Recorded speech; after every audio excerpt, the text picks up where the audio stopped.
Hello dear student, I welcome you all to my YouTube channel Gurukul Academy में। दोस्तों आपका फिर से स्वागत है। जैसा कि दोस्तों हमने लीनियर इक्वेशन टू वेरिएबल्स की वर्ड प्रॉब्लम का 9 टाइप देख रखा था। आज हम लोग 10 और 11 दो टाइप देखेंगे और लीनियर इक्वेशन टू वेरिएबल आपका पूरी तरह से समाप्त हो जाएगा। इसके बाद आप स्टूडेंट क्या करेंगे, जब जितने टाइप अभी तक मैंने करवा रखे हैं अगर वो आप कर लिए होंगे तो अब आपको क्या करना है कि अब टाइम एंड वर्क और एरियाज़ रिलेटेड जो प्रॉब्लम होगा वो अपने बुक से ढूंढें। जो लड़के एनसीईआरटी से बनाते हैं आप एनसीईआरटी बुक को खोल लीजिए। जो लड़के आर एस अग्रवाल के बुक को बनाते हैं आप आर एस अग्रवाल से बुक से बनाइए, सॉल्व कीजिए दोस्तों, प्रैक्टिस कीजिए। और जो लड़के पहले से पढ़ रखे ना वो एज अ रिविज़न के तौर पर ले सकते हैं। और वीडियोस पसंद आए दोस्तों तो लाइक करना, शेयर करना और कमेंट करना ना भूलिएगा, ठीक है। आइए दोस्तों एक एक कर हम लोग सीखते हैं। Sir problem based on time and work हमको पढ़ना है। क्वेश्चन क्या कह रहा है दोस्तों, 8 men and 12 boys can do a piece of work in 5 days। कहने का मतलब यही हुआ 8 आदमी और 12 लड़के अगर किसी काम को करते हैं तो कितने दिन में ख़त्म कर देते हैं दोस्तों, 5 दिन में। किसी काम को 5 दिन में ख़त्म कर देते हैं। जबकि दूसरी तरफ 6 men and 8 boys can finish it in 7 days। अगर दूसरी तरफ 6 आदमी और 8 लड़के मिलकर काम करें तो पूरे काम को 7 दिन में ख़त्म कर दे रहे हैं दोस्तों। तो कहा गया find the time taken by 1 man and that by 1 boy alone to finish the work. तो मैंने क्या बता रखा है सर, फाइंड के बाद जो है ना, फाइंड है उसको काटिए और सॉल्यूशन में लेट से शुरू कर दीजिए। तो let the time taken by 1 man alone to finish a piece of work in X days and that of 1 boy alone in Y days respectively, ठीक है। तो आप पहले ये मान लीजिए जो आपको क्वेश्चन में फाइंड करने के लिए पूछा गया है, आप फाइंड वर्ड को हटाइए, उसको लेट कर लीजिए कि मान लेते हैं कि एक आदमी किसी काम को ख़त्म करने में पूरा x दिन समय लेता है जबकि एक लड़का उसी काम को ख़त्म करने में y डेज लेता है। अब पूरे टाइम एंड वर्क में आपको करना क्या होता है दोस्तों, 1 day वर्क निकालना होता है या 1 hour वर्क निकालना होता है, ठीक है ना। अब 1 day वर्क का कैसे निकालेंगे सर, तो 1 day वर्क जब भी आपको निकालना है ना तो आप उसका रेसिप्रोकल करेंगे। तो हमने मान लिया कि एक आदमी पूरे काम को कितना दिन में ख़त्म कर रहा है, x दिन में। तो अब हम लोग लिखेंगे कि एक आदमी, ठीक है ना, अकेला अगर काम करे तो एक दिन में कितना काम करता है, ठीक है ना। तो 1 man है ना, मैंस 1 day वर्क, एक दिन का एक आदमी का काम निकालेंगे तो रेसिप्रोकल कर देंगे तो 1/x डेज लग जाएगा। अच्छा 1 बॉयज़ 1 day वर्क निकालेंगे दोस्तों तो आप बोलेंगे सर 1/y। अब इतना लिखने के बाद आप अकॉर्डिंग टू क्वेश्चन लिख सकते हैं। अच्छा एक आदमी अगर एक दिन काम करता है तो 1/x समय लेता है। अब बताइए 8 आदमी है ना, तो अगर 8 आदमी एक दिन काम करे तो कितना हो जाएगा दोस्तों, मल्टीप्लाई 8/x हो जाएगा। क्या हो जाएगा, 8/x प्लस एंड मतलब प्लस। सर कितने बॉयज़ हैं, 12 बॉयज़ है जबकि एक बॉय एक दिन काम करता है तो 1/y समय लेता है। तो बताइए 12 बॉय अगर एक दिन काम करेगा तो 12/y दिन लेगा और ये दोनों मिलकर समय कितना ले रहे हैं दोस्तों, 5 दिन। तो आप बताइए जब आप इनके काम का रेसिप्रोकल कर रहे हैं तो आप डेज का भी क्या करेंगे दोस्तों, रेसिप्रोकल करेंगे। तो यहाँ 1/5 लिखिएगा न कि 5 लिखिएगा, ठीक है। ये ध्यान रखिएगा दोस्तों, ठीक है ना। तो सारे का रेसिप्रोकल कर देना है, मैन का, बॉय का और जो डेज है टोटल उनका भी। तो अब यहाँ से ध्यान दीजिए कि सर कैसे करेंगे। सर 8 मैन है तो ऊपर में 8 हो गया, 12 बॉय है तो ऊपर में सर 12 हो गया, और अगर डेज 5 ले रहा था तो 1/5 कर देंगे जस्ट रेसिप्रोकल। अगर ये फ्रैक्शन में रहता तो पलट जाता, ठीक है। ये आपका आ गया दोस्तों इक्वेशन फर्स्ट। अच्छा अब इसी तरह से इस पैटर्न को देखते हुए अब सेकेंड इक्वेशन बनाने की खुद से कोशिश करें। सर 6 मैन है ना, तो 6 मैन तो 6/x दिन लगेगा। अच्छा, बॉयज़ कितने हैं दोस्तों, 8 बॉयज़ है तो 8/y समय लेगा, और काम खत्म हो रहा है कितने दिन में इस बार, तो सर 7 नहीं लिखेंगे दोस्तों, 1/7 लिखेंगे। ठीक है, क्योंकि देखिए मैन इनटू डेज बराबर होता है टोटल वर्क। क्या होता है दोस्तों, टोटल वर्क के। ये एक फार्मूला होता है जो बहुत आपके काम का चीज़ है। ठीक है दोस्तों, नहीं तो अगर मान लीजिए टोटल वर्क मेरा कांस्टेंट है, तो अगर मैन इनटू डेज बोले तो कांस्टेंट, तो आप बताइए अगर डेज को उधर भेजिएगा दोस्तों तो ये रेसिप्रोकल होता है ना, तो याद रखिएगा मैन का वर्क और डेज आपस में क्या होता है, रेसिप्रोकल होता है, इसलिए डेज का हम लोग रेसिप्रोकल करते हैं। ठीक है, उम्मीद करता हूँ कि आपको ये बातें समझ में आ गया होगा। तो man into number of days को अगर मल्टीप्लाई करेंगे तो आपका टोटल वर्क आ जाता है। अब आपसे हमसे लीनियर इक्वेशन 2 वेरिएबल पढ़ चुके हैं, तो सॉल्व करना आप बेहतरीन तरीके से सीख चुके हैं। सर 1/x को यूँ मान लें ना जी ना, हम तो ऐसे नहीं बनाएंगे। ठीक है ना, तो अब हम क्या करेंगे सर, यहाँ से देखिए कि 8 को अगर हम 3 से मल्टीप्लाई कर दें और 12 को अगर हम 2 से मल्टीप्लाई कर दें तो यहाँ भी 24, यहाँ भी 24।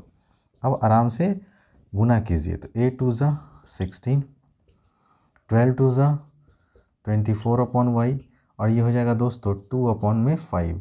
ये आपका आ गया इक्वेशन थर्ड। ठीक है दोस्तों, उम्मीद है समझ में आ रहा होगा।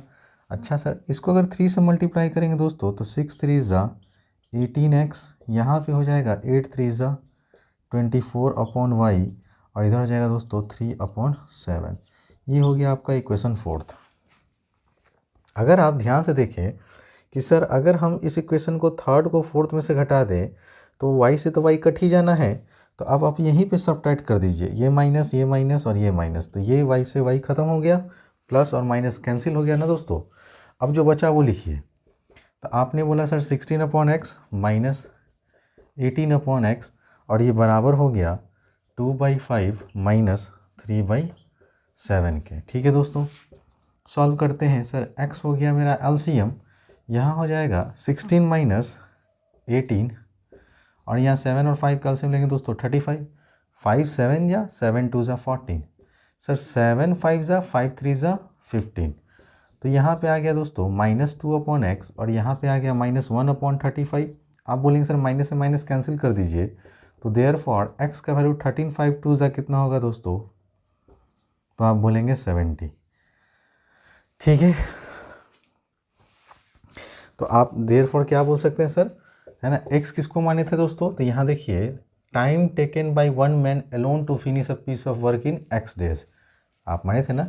तो एक आदमी को अकेले अगर वो काम करेगा तो पूरे काम को 70 दिन में कंप्लीट कर देगा दोस्तों। अब जैसे ही आपका x का वैल्यू आ गया तो पुट कर दीजिए x = 70 इन इक्वेशन, जो आपको इक्वेशन आसान लगता हो। तो सबसे आसान इक्वेशन तो सर फर्स्ट वाला ही है, फर्स्ट वाले में पुट कर दीजिए, तो वी गेट, है ना। आइए दोस्तों क्या मिलता है, पहला इक्वेशन था सर 8/x प्लस 12/y, और ये बराबर था दोस्तों 1/5 के।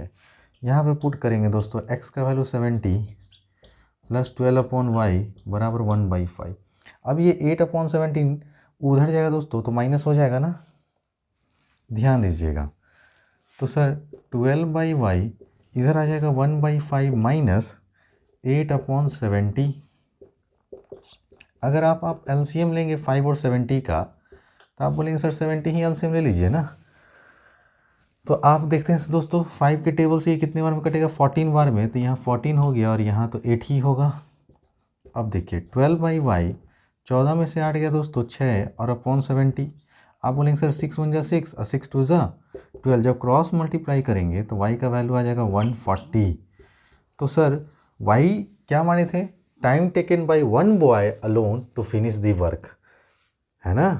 तो आप हैंस करके लिख दीजिए दोस्तों, hence time taken by one man alone to finish a piece of work in कितना था x का 70 days and that of one boy is 140 days। तो लड़का 140 दिन का समय लेगा और आदमी जो होगा दोस्तों वो 70 दिन का लेगा। तो कभी भी याद रखिएगा कि अगर आप लीनियर है ना टाइम एंड वर्क से क्वेश्चन अगर आता है ना, तो सबसे पहले आपको जो मानना है वो मान लीजिए x दिन और y दिन। उसके बाद एक आदमी का एक दिन का काम निकालिए तो 1/x, एक बॉय का एक दिन का काम निकालिए तो 1/y। और अब इक्वेशन में बैठाइए, अगर 8 आदमी है तो 8 ऊपर में मल्टीप्लाई हो जाएगा, 12 लड़का है तो 12 न्यूमरेटर में मल्टीप्लाई होगा, और दोनों को मिलाकर जो डेज़ है उसका भी रेसिप्रोकल करेंगे। अगर आप डेज़ का रेसिप्रोकल नहीं करेंगे ना तो कैंसिल हो जाएगा, क्योंकि मैन और डेज़ एक दूसरे के इन्वर्सली प्रोपोर्शनल होते हैं दोस्तों। So please take your time.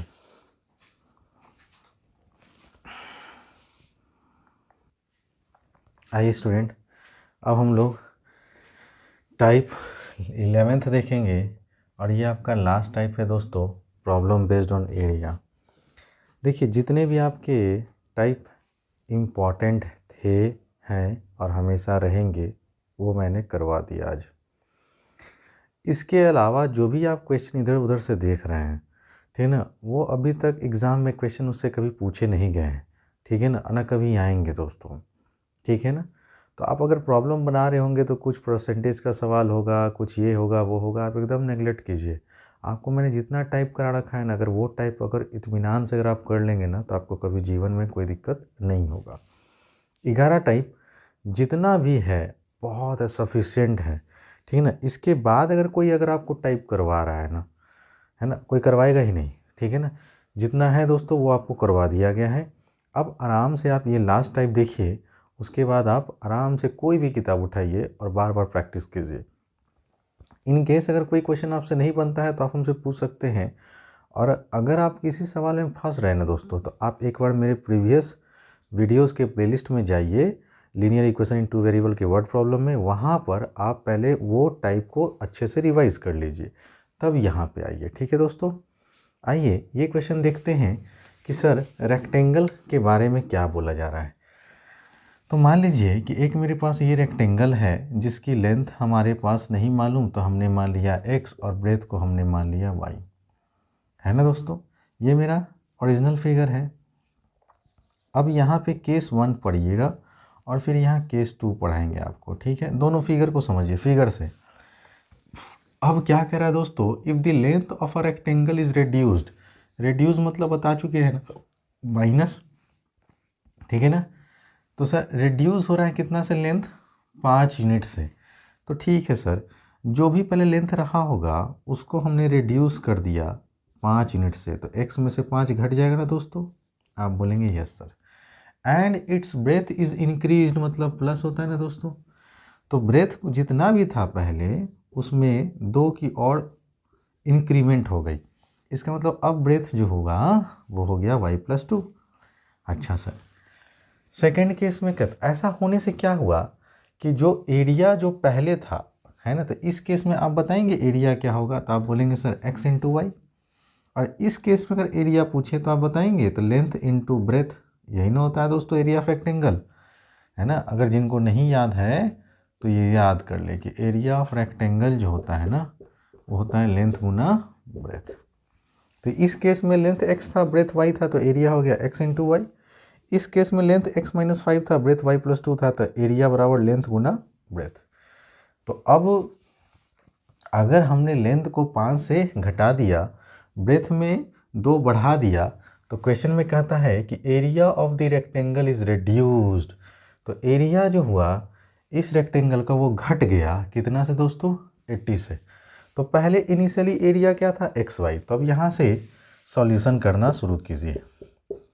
हमने कहा sir let the length of the rectangle be x unit and that of breadth, है ना, बी y यूनिट। ठीक है दोस्तों, तो हमने लेंथ और ब्रेथ दोनों को मान लिया। अब इस केस में अगर एरिया बोलेंगे ना दोस्तों, तो एरिया क्या हो जाएगा, x into y square unit. ये हो गया आपका इक्वेशन फर्स्ट। अच्छा सर, केस 1 में क्या बोला दोस्तों कि सर न्यू लेंथ आप बता सकते हैं ना। आप कहेंगे हाँ सर, न्यू लेंथ क्या हो जाएगा, तो नया जो लेंथ हुआ वो आ गया आपका x-5, ठीक है, यूनिट। अच्छा सर, न्यू ब्रेथ क्या होगा दोस्तों, तो आप देख ही रहे हैं कि ब्रेथ में 2 से बढ़ा दिया गया तो y+2 यूनिट ये ब्रेथ हो गया। अब मैं आपसे पूछूं कि सर इस केस में एरिया क्या होगा, तो आप बोलेंगे न्यू एरिया, तो लेंथ गुना breadth x-5 into y+2 square unit होगा ना दोस्तों। ये हो गया इक्वेशन सेकंड। अब अकॉर्डिंग टू क्वेश्चन क्या कहा कि अगर हम लेंथ में 5 घटाते हैं, ब्रेथ में 2 जोड़ देते हैं तो एरिया घट जाता है। पहले एरिया क्या था दोस्तों, xy, और अब एरिया घट गया। इसका मतलब ये हो गया दोस्तों, पहले का एरिया xy था, घट गया, रेड्यूस मतलब माइनस, नए का एरिया कितना से घट गया, तो आप देखिए कहीं लिखा होगा क्वेश्चन में सर 80 स्क्वायर यूनिट से घट गया, तो आप 80 स्क्वायर यूनिट। ठीक है दोस्तों, अब इसको जैसे ही अगर आप सॉल्व करेंगे ना, तो आपका x और y में एक इक्वेशन आएगा। उम्मीद करता हूँ आपको समझ में आ रहा होगा कि सर पहले जो भी एरिया था, अब जो एरिया है ना वो पहले से कम हो गया। कितना से कम हो गया, 80 स्क्वायर यूनिट से। अब आप सॉल्व कर लें। आप बोलेंगे सर एक्स वाई, पहले आप बिग ब्रैकेट ले लीजिए और सॉल्व कीजिए। x into y, x y, x का 2 से जब मल्टीप्लाई करेंगे दोस्तों तो 2x, -5 का y से तो माइनस का 5y, और -5 इंटू 2 करेंगे तो माइनस का 10। यहाँ तक बोलिए दोस्तों कोई तकलीफ़ है, आप बोलेंगे नहीं सर, बराबर 80 के कर दीजिए। अब आप ब्रैकेट खोलेंगे तो साइन चेंज होगा ना, तो माइनस का xy, ये प्लस है तो माइनस हो गया, ये माइनस है तो प्लस हो जाएगा, और ये माइनस है तो फिर से प्लस हो जाएगा 80 के। आप बोलेंगे हाँ जी सर, बात तो सही है सर, माइनस प्लस कैंसिल हो जाएगा, और यहाँ से एक इक्वेशन आ गया आपका -2x प्लस का 5y, और 10 उधर घट गया तो कितना हो गया 70, और ये जो इक्वेशन हुआ ये हो गया थर्ड। ठीक है दोस्तों, उम्मीद करता हूँ कि आपको समझ में बहुत अच्छे से आ रहा होगा। अब सर केस सेकंड को अगर डिस्कस करना चाहूँ मैं फिगर के माध्यम से, तो समझिएगा सर। अब केस का सेकंड करा, however if we increase the length by 10, sir length को 10 से इंक्रीज कर दिए, and decrease the breadth by 50। अच्छा, कुछ छूट गया दोस्तों क्वेश्चन में। If we increase its length by 10 units and decrease the breadth by, if we increase the length by 10 unit and decrease the breadth by 5 unit है दोस्तों, यहाँ पे है ना 5 यूनिट, तो कहता है it's area is increase by 50 square units. तो यहाँ से थोड़ा सा क्वेश्चन मिसप्रिंट था दोस्तों, मिसप्रिंट हो गया हमसे लिखने में। इट्स है ना, area is increased by 50 square units. तो क्वेश्चन में कहा गया find the area of the rectangle. क्या बोला दोस्तों, फाइंड द लेंथ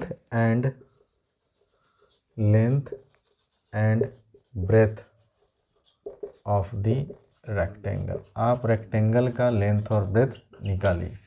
ये था क्वेश्चन दोस्तों, है ना। तो हमने क्या किया सेकंड केस में कि सर सेकंड केस में हमने लेंथ को 10 से बढ़ा दिया, 10 मिनट से, और ब्रेथ को जो है 5 मिनट से घटा दिया। तो ब्रेथ तो y था तो y से 5 घट गया दोस्तों। बोलिए कोई दिक्कत।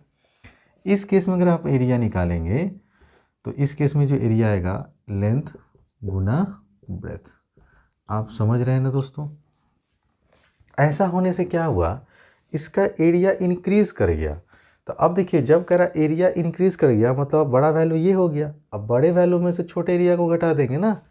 इस केस में बड़ा वैल्यू कौन था, एरिया, ये XY वाला बड़ा था, और छोटा वाला कौन था, ये वाला, क्योंकि रेड्यूस कर गया। तो जब रेड्यूस करेगा तो XY में से घटाएंगे, जब इंक्रीज करेगा तो इस वाले में से एक्स वाई को घटाएंगे। ठीक है दोस्तों, तो आइए जगह बनाने के लिए थोड़ा सा बोर्ड को रफ करना पड़ेगा।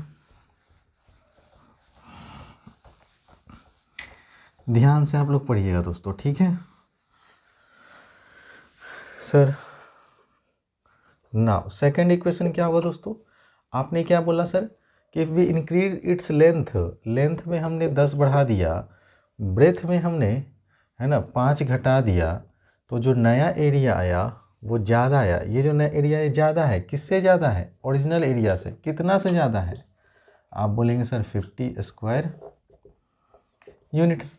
अब आप मल्टीप्लाई करें sir x into y x y, sir x into -5 minus का 5x, sir 10 into Y 10y, और सर 10 इंटू -5 माइनस का 50, और ये माइनस का क्या था दोस्तों xy बराबर 50। आप बोलेंगे सर xy से xy तो कट ही जाना है, प्लस माइनस है तो, और आप x वाले को एक तरफ और y वाले को एक तरफ किए और कांस्टेंट को उधर भेजिए, तो -50 जब उधर जाएगा, ऑलरेडी 50 है तो 50 और 50 कितना हो जाएगा 100। आप बोलेंगे ठीक है सर, है ना। अब हम क्या करते हैं दोस्तों, -5 दोनों में कॉमन आ रहा है, -5 कॉमन निकाल लीजिए, तो आप बोलेंगे सर यहाँ बचेगा x, यहाँ बचेगा माइनस का 2y बराबर 100, है ना। तो फाइनली आप 5 से इसको जब कैंसिल करेंगे तो ये 20, इसका मतलब x माइनस 2y, -5 से तो डिवाइड हुआ ना, तो आंसर -20 आएगा दोस्तों। ये हो गया इक्वेशन फोर्थ। इक्वेशन सेकंड को थर्ड को देखिए और इक्वेशन फोर्थ को देखिए। सर अगर हम ध्यान से देखिए तो x यहाँ पे -2 है और यहाँ x पे 1 है, तो अगर हम इसको 2 से मल्टीप्लाई कर देंगे दोस्तों तो मेरा x सेम हो जाएगा ना, तो ये हो जाएगा 2x माइनस का 4y माइनस का 40। ये हो गया इक्वेशन फिफ्थ। अब फिफ्थ और फोर्थ को ऐड कर देंगे। क्या करेंगे दोस्तों, ऐड कर देंगे। तो on adding fourth and fifth, आप फोर्थ और फिफ्थ को ऐड करें दोस्तों तो वी हैव, नहीं हम लोग क्या कहेंगे दोस्तों, वी हैव। तो सर फोर्थ वाला इक्वेशन था माइनस का 2x प्लस का 5y बराबर 70, और ये था 2x माइनस का 4y बराबर माइनस का 40। ऐड करने वाले हैं दोस्तों तो x कट जाएगा ना, प्लस 5y में से 4y गया तो प्लस का y, और ये बचा 30। तो यहाँ से आपको y का वैल्यू निकल कर आ गया। अब इस y का वैल्यू आपका क्या माना हुआ था, लेंथ ना, आपको कह रहा था लेंथ निकालिए, तो लेंथ ऑफ रेक्टेंगल 30 आ गया। अब आपको कह रहा है कि ब्रेथ भी निकालिए, तो आप इस y का वैल्यू आप जो आसान इक्वेशन लग रहा है उसमें कीजिए। तो हमको थर्ड ही आसान लग रहा है कि फोर्थ, आप कहेंगे सर फिफ्थ आसान है कि नहीं, फोर्थ आसान है ना, सबसे छोटा। तो आप y का वैल्यू पुट कर दीजिए। Putting y is equal to 17 in equation fourth we get. अब देखिए दोस्तों y का वैल्यू पुट करेंगे। क्या था मेरा x माइनस 2y बराबर -20। x का वैल्यू आप लाए हैं, y का वैल्यू कितना लाए दोस्तों 70, नहीं 30 पुट करना है ना, तो y का वैल्यू 30 पुट कीजिए। तो x माइनस 2 इंटू 30 बराबर माइनस का 20, तो x माइनस का 60 बराबर माइनस का 20। अब ये माइनस उधर जाएगा दोस्तों तो प्लस हो जाएगा ना, तो देयरफॉर x का वैल्यू आ जाएगा 40 डिग्री, 40 डिग्री नहीं। तो आपने जो माना था, क्या माना था सर, लेंथ, तो लेंथ आपका निकल के आ गया कितना, तो आप बोलेंगे 40 डिग्री, और ब्रेथ आपने कितना माना था y यूनिट, और y कितना है दोस्तों, ब्रेथ 30 यूनिट। तो आपको लेंथ पूछा तो आप लेंथ निकाल लिए, आपसे ब्रेथ पूछा आपने ब्रेथ निकाले। इन केस अगर लेंथ और ब्रेथ ना पूछ के एरिया पूछता तो आप जो भी लेंथ आया है ब्रेथ आया उसको फिर से मल्टीप्लाई कर देते तो आपका एरिया आ जाता। उम्मीद करता हूँ दोस्तों आज की क्लास में ये दो टाइप आपको बहुत अच्छे से समझ में आ गया होगा। अब आप कोई भी दुनिया का बुक निकाल लीजिए, ठीक है ना, और बनाना शुरू कर दीजिए, या NCERT या RS अग्रवाल या फिर RD शर्मा, ठीक है ना। तो जिनके पास जो बुक है आप उसी से बनाएं और प्रैक्टिस करें दोस्तों। लीनियर इक्वेशन इन 2 वेरिएबल्स आज की डेट में एंड हो गया दोस्तों, ठीक है ना। कल हम लोग अगली क्लास में हम लोग पढ़ेंगे क्वाड्रेटिक, स्टार्ट करेंगे क्वाड्रेटिक इक्वेशन। तो आप लोग सभी बच्चे लोग तैयार रहिएगा। और दोस्तों वीडियो को लाइक करना, शेयर करना और अपने दोस्तों के साथ, है ना, दोस्तों को सब्सक्राइब करने के लिए ज़रूर बोलिएगा दोस्तों, ठीक है। मिलते हैं अगली क्लास में दोस्तों एक नई वीडियोस के साथ, एक नए चैप्टर की शुरुआत के साथ। अगर कोई भी क्वेरी होगा दोस्तों regarding to linear equation in word problem, कोई भी क्वेरी होगा, कोई भी क्वेश्चन होगा, आप डायरेक्ट कमेंट सेक्शन बॉक्स में पूछिए, ठीक है ना, मैं आपके क्वेश्चन का रिप्लाई दूंगा, ठीक है दोस्तों। मिलते हैं अगली क्लास में, तब तक के लिए बने रहिए ई गुरुकुल एकेडमी के साथ। थैंक्स फॉर वॉचिंग दोस्तों।